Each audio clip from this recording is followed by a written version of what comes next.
Varicose veins కి సరైన చికిత్స కోసం సంప్రదించండి ఎవిస్ హాస్పిటల్. సో అంకుల్ అంటే ఇప్పుడు నిహారి ఇంత ఫైట్ చేస్తుంది మేమందరం చూస్తూనే ఉన్నాం.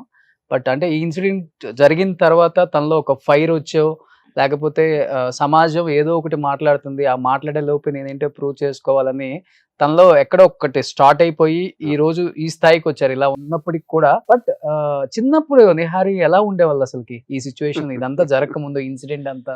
అందరూ ఆడపిల్లల్లాగానే ఇంట్లో అది ఒక పైగా మాది చాలా పెద్ద కుటుంబం. ఓకే. తనను బాగా లైక్ చేసేవాళ్ళు. హ్మ్. వాళ్ళ నానమ్మ గాని, వాళ్ళ మేనత్తలు గాని వాళ్ళందరూ కూడాను. హ్మ్. తన లైఫు హ్యాపీగానే జరిగింది. ఓకే. చైల్డ్‌హుడ్ అంతా కూడాను. హ్మ్. ఇంకా తర్వాత మాకున్న ఫ్యామిలీ ప్రాబ్లమ్స్ అవనివ్వండి, లేతే సర్కమ్‌స్టాన్సెస్ వీటి పరిస్థితుల్లో కొంత ఇబ్బందులు పడిన మాటలు వాస్తవమేను. దాని తర్వాత మ్యారేజ్ చేయటం సరే ఇప్పుడు నాకు కొద్దిగా మ్యారేజ్ చేద్దాంలే ఒక బాధ్యత తీరుతుంది కదా 20 ఇయర్స్ వచ్చినాయి కదా అని చెప్పి అన్న ఉద్దేశంతో మ్యారేజ్ ప్రపోజల్ చేసి మ్యారేజ్ చేశాను. హ్మ్. మ్యారేజ్ చేసిన తర్వాత అక్కడ సిచ్యువేషన్స్ మనకి యాక్చువల్‌గా తెలీదు. ఓకే. ఇప్పుడు మామూలుగా పలానా మనిషి అనంటే బయట ఎలా ఉంటదంటే మంచోడు, దాని గురించి ఇబ్బందేం లేదు. మంచి కుటుంబమే అని అంటారు. కానీ ఇన్‌సైడ్ మనిషిని మనం కాలిక్యులేట్ చేయలేము. అవును. అవును. అవును. అయితే ఏంటంటే అక్కడున్న పరిస్థితులు అవ్వచ్చు, లేపోతే వాళ్ళ ఏదన్నా అవ్వచ్చు. దాన్ని మనం బయటకనేది రాదది. చూడటానికి మాత్రం వైట్ వాళ్ళలాగా హ్మ్. అందరం అలా కనపడతాం. హ్మ్. హ్మ్. కానీ సమయం, సందర్భం వచ్చినప్పుడు అసలోడు బయటకొస్తాడు. వాడు రాక్షసుడు అవ్వచ్చు, లేతే ఇంకా మంచివాడవ్వచ్చు. ఇంకా ఏదన్నా దానికి ఏదన్నా పేరు పెట్టొచ్చు. సరే ఆ పరిస్థితుల్లో తను అక్కడ పరిస్థితులను బట్టి ఉండలేక పుట్టింటికొచ్చింది. వచ్చిన తర్వాత నాకిలా జరుగుతుంది, అలా జరుగుతుందనంటే సరే పెద్దవాళ్ళంగా ఉన్నాం కాబట్టి మాట్లాడదాంలే అమ్మా అని అనుకోవటం.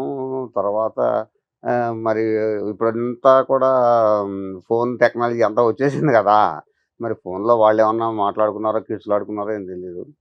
సరే ఇట్లా సూసైడ్ అటెంప్ట్ చేసింది. చేసిన తర్వాత నేనేం చేశానంటే గవర్నమెంట్ హాస్పిటల్‌కి తీసుకెళ్తే బతికించరు అనేది నాకు తెలిసినంత వరకు. హ్మ్. ఎందుకంటే వాళ్ళు హ్మ్. ట్రీట్మెంట్ చేయరు. అవునవునవును.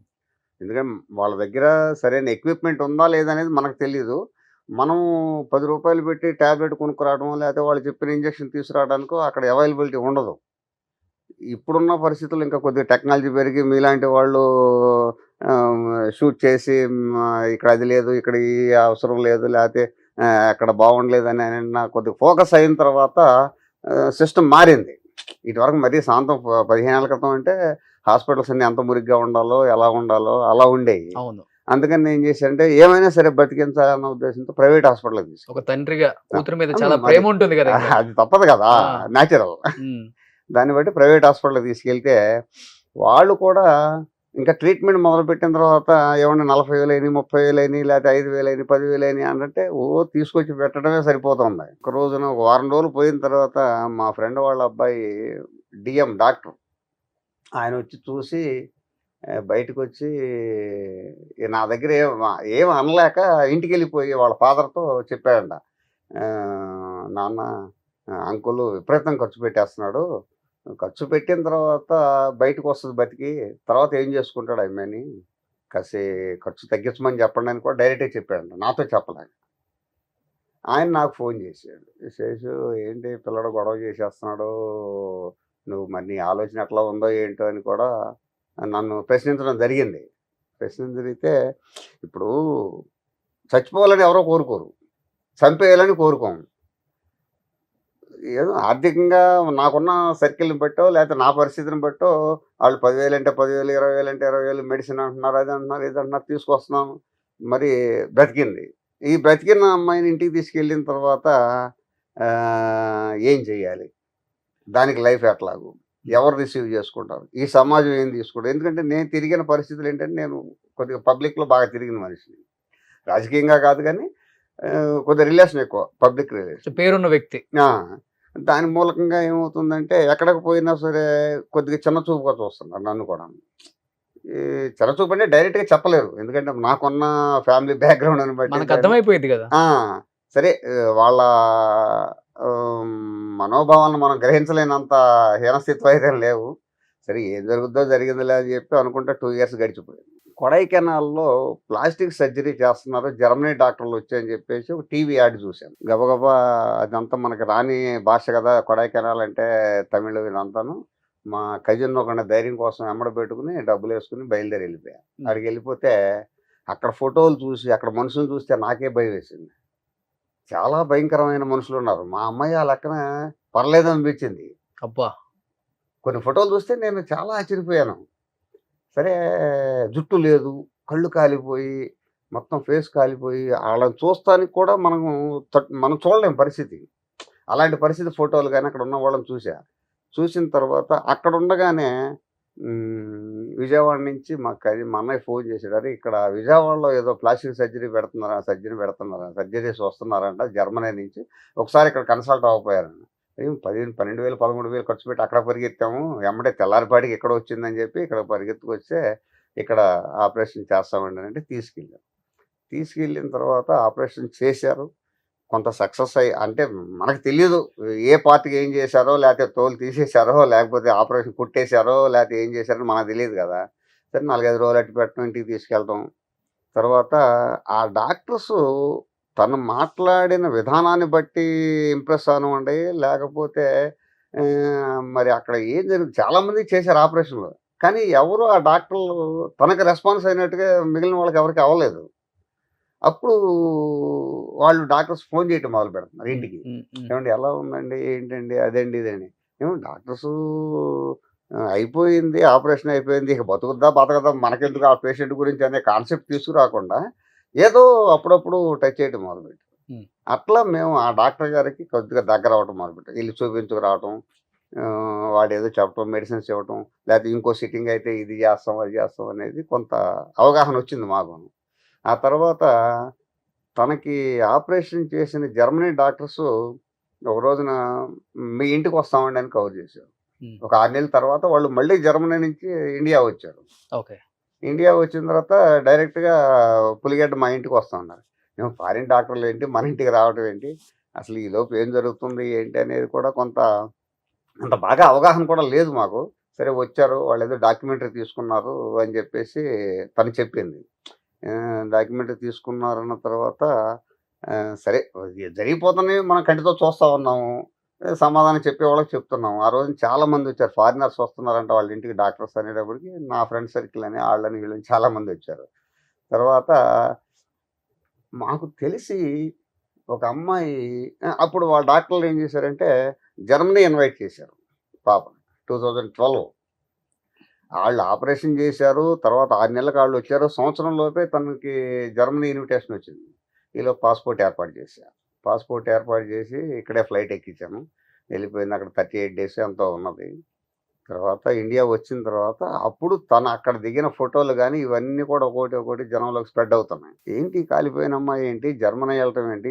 మేము ఇంతంత ఖర్చు పెట్టి చదువుకున్నాము, లేదా డబ్బులు ఉన్నవాళ్ళం అమెరికా వెళ్ళాలంటే ఇబ్బంది పడిపోతున్నాం. మమ్మల్ని ఎవడు పిలవట్లేదే అనే కాన్సెప్ట్‌లో ఉండిపోయారు. ఎందుకంటే మా చెవులకి వినపడతా ఉంటాయి కదా! ఒక్కొక్కళ్ళు అనుకునే మాట. సరే ఒక ఘట్టమైంది. Germany, Italy తిరిగొచ్చింది. నేను కూడా బయటికి గొప్పగా చెప్తున్నా. జర్మనీ ఎళ్ళొచ్చింది నా కూతురు. ఇటలీ ఎళ్ళొచ్చింది. దాని రూపం చూడకుండా వాళ్ళు ఇన్వైట్ చేశారు. ఎళ్ళొచ్చింది. అది కురూపిదైనా సరే దేశాలు తిరుగుతుందని చెప్పి మనం కూడా జబ్బలు చరుచకుండా జనంలో చెప్పడం మొదలుపెట్టాం.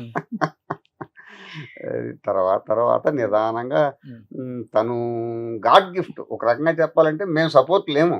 మేము పల్లెటూరులో ఉంటున్నాము. ఎప్పుడో 100 కోటికో ఇక్కడ ఏదో తోడబుట్టినోళ్ళని వాళ్ళని వీళ్ళని ఉన్నారు కాబట్టి వస్తున్నాం పోతున్నాం ఏదైనా అకేషన్ అయితే. ఏమ్మా అంటున్నాము, ఏదో చేసుకుంటుంది, స్టేజ్ మీద కనపడుతుంది, లేకపోతే ఎక్కడన్నా టీవీలో కనపడినప్పుడు మనకు కూడా కొద్దిగా ఆనందం వస్తుంది. దాంతోపాటు కళ్ళనీళ్ళు వస్తున్నాయి. ఏంటి ఈ విధంగానంటే కొంతమంది ఏమన్నారంటే ఆ అమ్మాయిలో ఏదో శక్తి ఉంది. మీరు దాని గురించి వదిలిపెట్టేసేయండి. ఎప్పటికైనా సరే ఒక గొప్ప వ్యక్తిగా వస్తదని చెప్పి ఏమి చదువుకోనోళ్ళు ఆ పల్లెటూళ్ళలో తిరిగేవాళ్ళు అనేవాళ్ళు. ఏంటి మనకి అవగాహన లేని మాటలు కూడా ఈళ్ళెవరో మాట్లాడుతున్నారు. అలాంటి వాళ్ళు అన్నప్పుడు కూడా కొంత మనం హ్యాపీగానే ఫీల్ అయ్యాము. కానీ నేనెప్పుడూ కూడా దరిదాపుగా ఒక 10 ఇయర్స్ 8, 9, 10 ఇయర్స్ నేను అసలు ఫేస్ టు ఫేస్ నా కూతురు ముఖం చూడలేదు ఇప్పుడు. ఎస్, నేను కూడా విన్నాను అంకుల్ ఈ మాట. చూడలేదు. ఎందుకంటే కూతుర్ని గారాభంగా పెంచి గుండెల మీద పెంచుకొని ఆడపిల్లని ఎంత ఇష్టంగా పెంచుకుంటారో ఒక తండ్రి అందరికి తెలిసిన విషయమే. సో అలాంటి కూతురికి అలా జరిగిన తర్వాత ఇంతవరకు కూతురు ముఖం డైరెక్ట్ గా చూడలేదు. ఎక్కడన్నా ఫంక్షన్ లో కనపడ్డా గానీ జనరల్ గా అంతా నేను ఇప్పుడు మీరు కిందకి నా రూమ్ లో కూర్చున్న దగ్గర నుంచి ఇక్కడికి వచ్చిన దాకా కూడా అబ్జర్వ్ చేశాను. మీరు అలా పక్కన ఉన్నారనే కానీ తనకెళ్ళి ఇంతవరకు చూడలేదు. అంకుల్, ఈరోజు ఈ షోలో నాన్నకు ప్రేమతో కాబట్టి మీరు నా మీద ప్రేమతో వచ్చారు. కూతురికి జరిగి 15 సంవత్సరాలు అయిపోయింది. కూతుర్ని ఇలా చూసే ఇష్టం లేక, చూసి తట్టుకోలేక మీరు నేను చూడను అని ఒక కంకణం కట్టుకొని ఆ అమ్మాయి ముఖమే చూడట్లేదు. ఫర్ ద ఫస్ట్ టైం మా నాన్నకు ప్రేమతో షోలో మీరు ప్రాణానికి ప్రాణంగా పెంచుకున్న నిహారిని ఒక్కసారి చూడరా ప్లీజ్.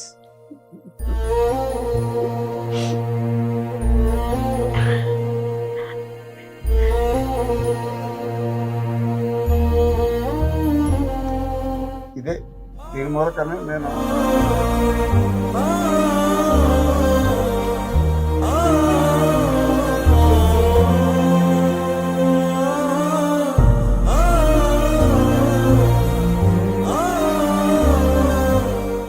నిహారి, నువ్వు నాన్ని రెగ్యులర్ గా చూస్తూ ఉంటావు ఎప్పుడైనా కలిసినప్పుడు.